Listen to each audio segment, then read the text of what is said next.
Hello everyone, welcome back to another episode of Sid Meier Civilization 5 Brave New World. My name is Kazia. It is so wonderful to have you here today, joining me on this expedition through time, through history, through the world. Right? We are playing as Numidia currently, and we only have one city thus far. Right? First episode was really slow, and I'm gonna be honest. This episode, we're probably not going to catch up too much, but we got to get through this early game grind before we get into the sort of action-y parts. And I will say, things do, in my recording memory, things will speed up eventually, right? It's just that right now, we're at the slow grind parts. We're dealing with barbarians, trying to find anyone else on this godforsaken map. And my hope is that by the end of this episode, we do find someone. But we'll see. We'll see. You never know. I like to keep you on your toes a bit, even though this is pre-recorded video, and you know we're gonna meet someone eventually. I gotta add suspense. I gotta add a little pizzazz, some oomph there. So, of course, we started in Algeria. I can tell you exactly where the other civilizations are. I haven't been exploring directly in those patterns because I don't really care. It doesn't really change much for me except having trading partners. Within Africa, there are two other civilizations. One is in South Africa, and the other is in Uganda. Right? We are in Algeria, which means we're far north of them. I was hoping we'd run into city-states. That's the one thing we haven't run into that we really need to. Anyways, we have a unit here getting a promotion. I don't think I actually give them a nickname, but usually I nickname my units because that gets me more attached to them, makes me want to try to keep them alive, and it also helps me track what promotions that each one has. The big issue I'm running into currently is at the end of the episode, I am going to show off the demographics, but you won't see that yet. We are going to be starting behind in every stat, basically. I think the one thing we aren't really behind on at this point is like crop yield and fucking.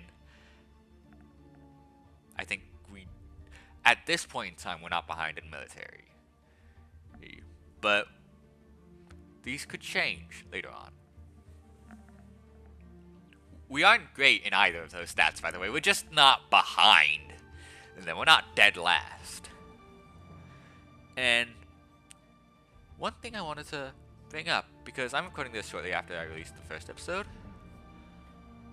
I realized that I have been using the music within these mods for the background audio. And I did not bring that up. The music you are hearing in the background is from these mods. Even though it's pre-recorded and I delete the background audio from when I'm recording, simply because it would be sort of a chaotic mess of both Civilization 5 music, sort of me muttering to myself, and potentially even my own playlist, which is copyright music. I'm not sure if the songs I'm playing in the background are copyrighted or not. They should fall under free use. Or fair use. Right. Because they are edited. They are adjusted for use in the mods. And I am not directly just saying, hey, here's the music in the content. I did get in trouble for using not Tchaikovsky, Prokofiev in the teaser I had for the Great Game, which I think I'm probably gonna end up removing at some point because it's just actually I think I just privated it. But either way, it was not helping me to have that sort of like copyright issue very early on in my YouTube career. And that just sort of happened automatically. But I'm going to probably be a little more cautious in the future in using only music from Civilization as a series. I am not 100% sure how much music I'll be able to find that'll be fitting, but we'll see. You might hear a lot of loops. So like currently we're going through the Numidian War theme, and I think I played the peace theme and war theme in the previous episode as well. I also put in one of the other Civilizations peace themes as like the end soundtrack because it was very long, fortunately, and that filled up a lot of my time, which is good. But anyways, as I was saying, I am giving you this sort of meta glimpse into sort of how I develop these YouTube videos, simply because I want to know, oh, is the music working out for you? You guys probably can't hear it too well, and part of that is because I record for headphone audio, right? And when I'm listening to the videos with my headphones on, I don't want the music to be louder than my speaking voice, so it's typically toned down quite a bit. When I play Civilization 5 on its own, the music volume is also turned down a lot, just because it helps me focus. And if I am playing Civ 5, I probably put on my own music anyways. Which is part of why I'm dubbing over the background noise with the music from the mods. Now, you can kind of see what I'm doing in the background. I have been working on just developing our city of Keta. I have no idea if I'm pronouncing that right. It's, I believe, a Latinization of whatever the actual name of the city was back then.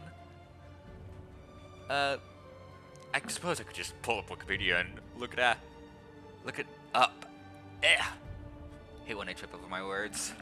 Don't you hate that? You know, oh, you know what you're saying, but your head moves too fast for your mouth. Don't quote me on that. That sounds wrong. I don't know why. But regardless, we are dealing with a couple of barbarians. And I don't recall if I mentioned during the last episode, our warrior that we had scouting actually ended up being upgraded into a spearman because they fucking ended up in an ancient ruins. I believe that happened to one of our scouts as well. And this archer gets named now. This is actually the one that was a scout. I name it Sprubby. I always like giving them goofy names, but a lot of them start with S, so it gets a little tricky. Another one of my favorite names for archers is Sterling, because it's a Sterling Archer. You know, you ever seen the TV show Archer? I don't know. You can't respond. You're the audience. You're not supposed to respond. You can't respond, actually. You can respond by leaving a like, a comment, and subscribing down below. Smooth, Kazia, smooth. Anyways, we got Bungus here. Oh, and I get a social policy. I get the actual good social policy in tradition now. The first two, I mean, free culture building is actually not that bad, but once you get landed elite, oh my god, it's so good. That's increases growth in the capital. And the other, like, branch finisher for tradition is also really good. The final policy in tradition, and as well, is just really good, I think. The one that we haven't adopted yet, right? Alright, the one to production bonus. That's actually really good for early game. But that's usually if you're on like a lower difficulty. On deity, it gets really hard to build wonders early on. So I don't blame you if you don't go for it. However, getting the tradition finisher is what I'm really looking for. It gives a free aqueduct in your first 4 cities, and there's actually a trick to this. is this is one of the most infamous policy finishers because the first things first, it is not hard-coded to be an aqueduct. They coded it really weirdly. So what it does is it grants the highest food carryover policy, or food carryover building, based on how much food it carries over, right? So if you have a building that grants more food carried over after growth than an aqueduct, it will grant that building, regardless of whether the civ can actually build it. But it doesn't affect me here, right?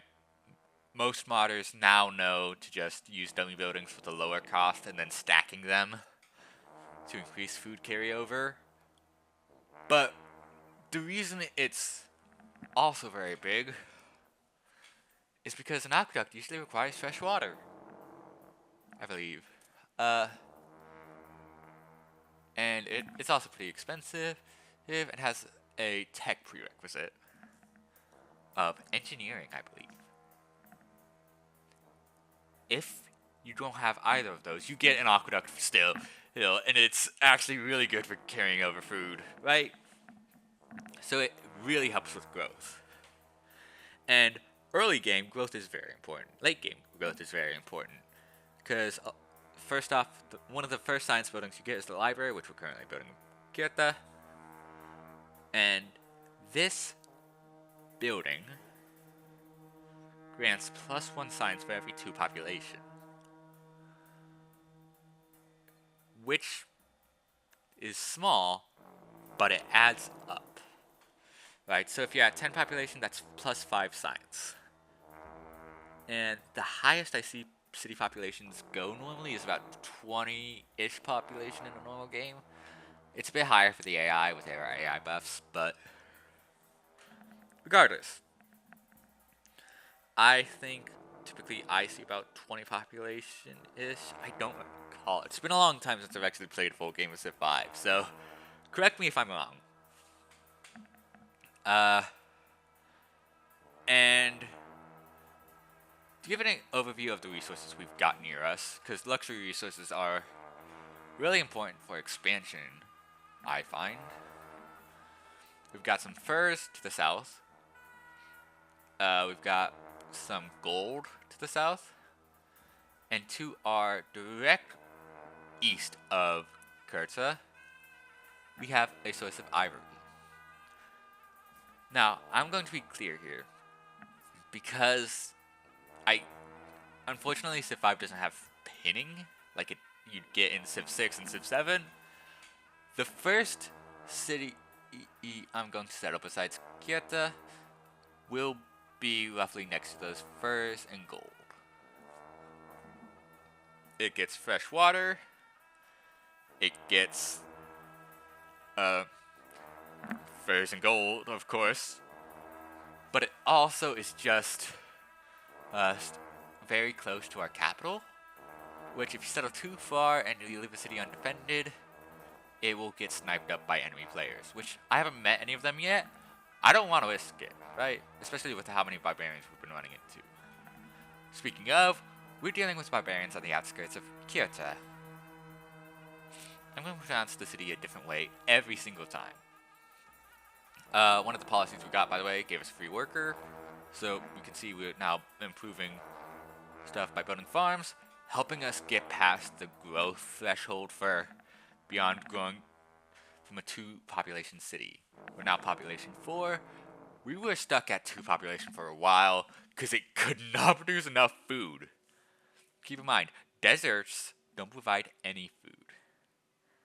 And to grow, I think you have to have at least 1 more food than you are consuming, and each citizen consumes 1 food.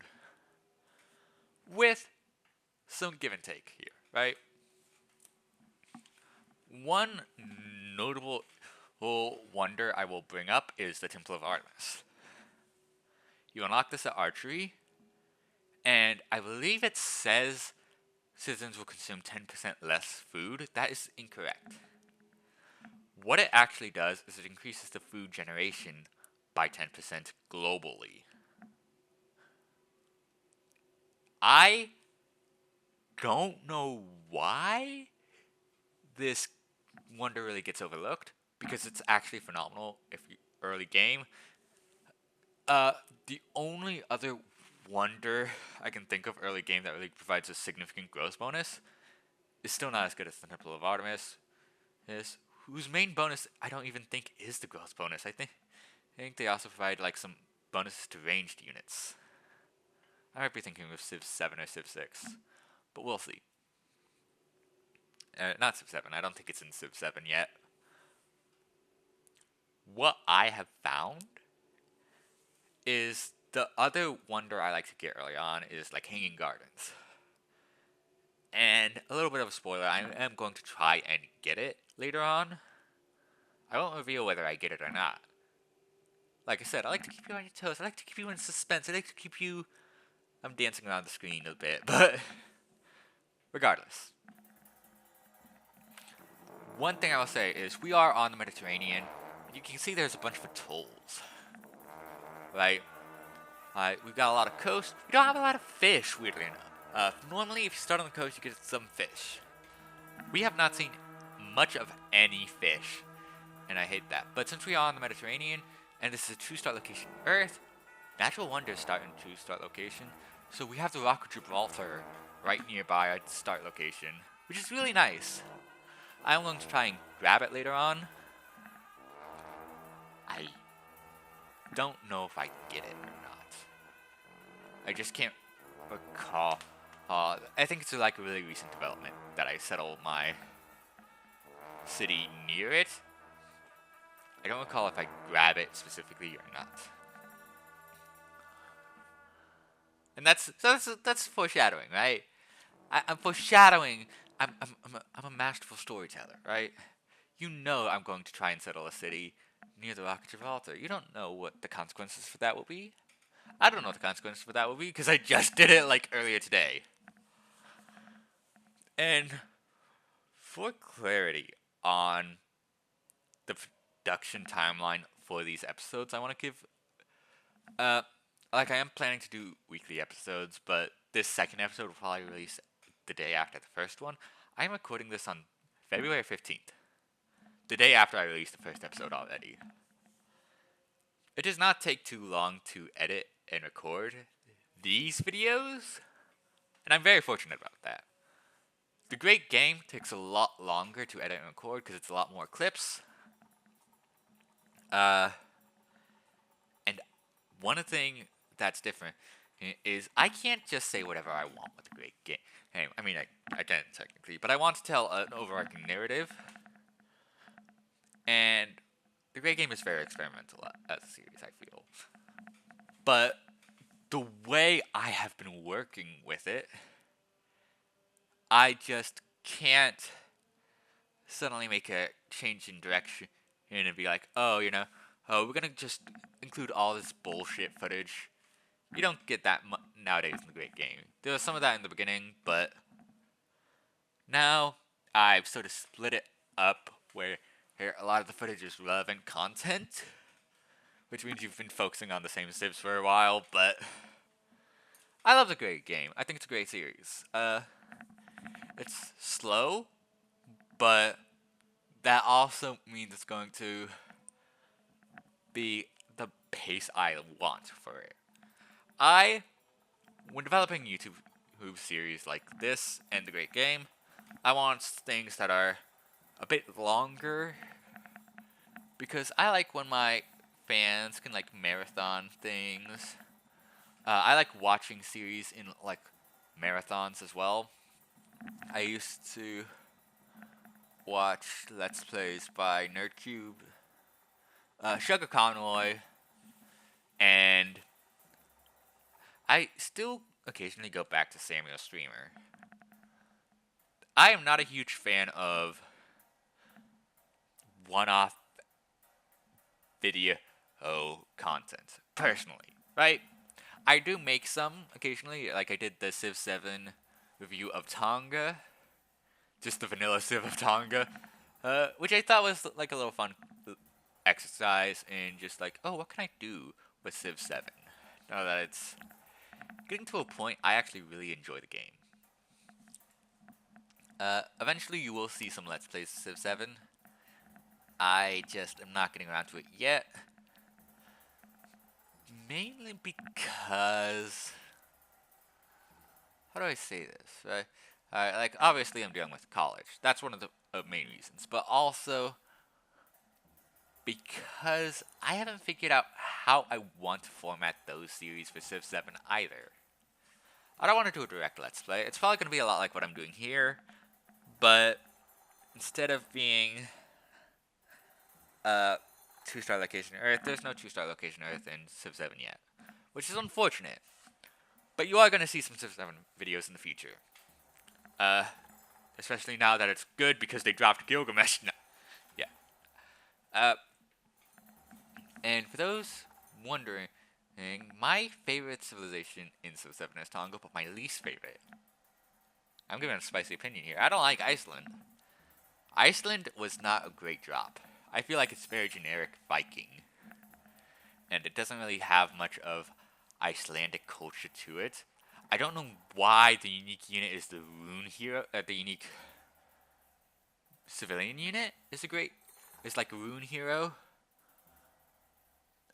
We settle our second city of Saiga, by the way, right where I said I would. But the rune hero is stupid. I think it's a dumb idea. It's just like, oh yeah, Vikings have runic heroes. Fuck you. Every culture has runic heroes. Everything's rune.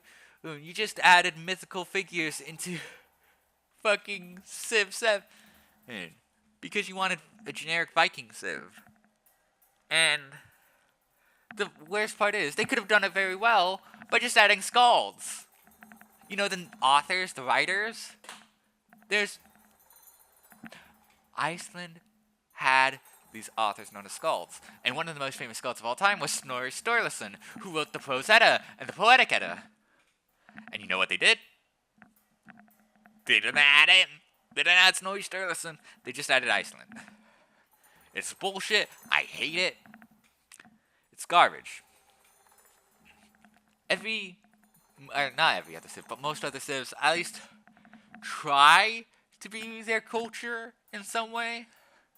Like Prussia, it's Germany, but they kind of wanted to go for World War I, but they went World War II with a Stuka, weirdly enough. And then Russia sort of leans into Soviet aspects. I don't know what the fuck's with America. I get it. Production. That's the American thing. Production and expansion. The Marine isn't unique to America. Most countries have Marines. Why do we get the Marine as a unique unit? Why not the Minuteman? Hell. If you want to be like World War I or World War II, why not the Doughboys? Or like any of the planes we developed. There's so many options. You could have gone for a boat. You could have gotten the fucking Monitor, I think.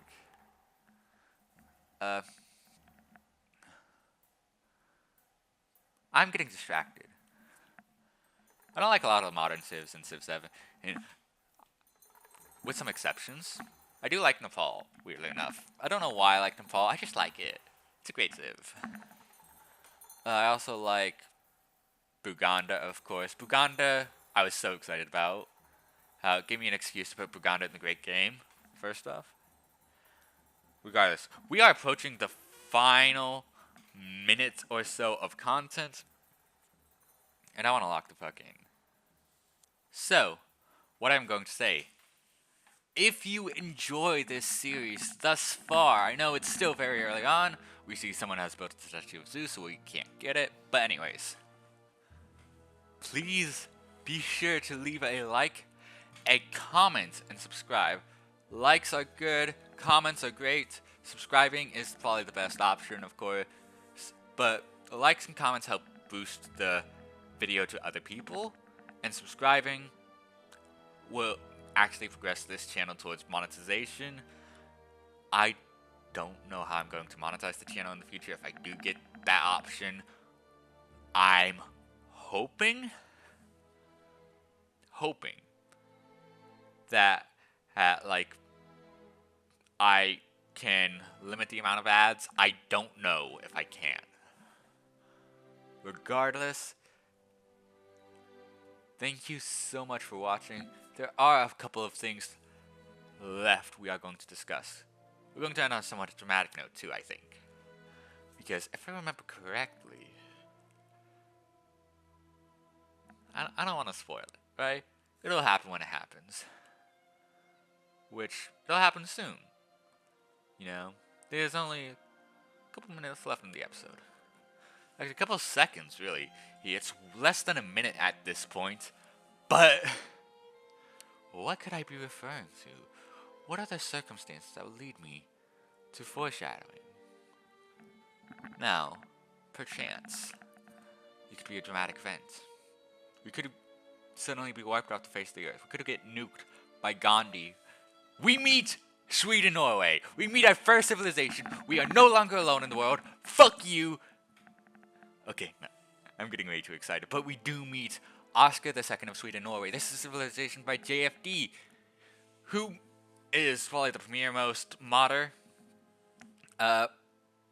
in terms of how many civilizations they have. And they are really an incredible designer of civilizations. But thank you so much for watching. My name is Kazia. It is so wonderful to have you joining us for today. And thank you so much for watching. Bye-bye.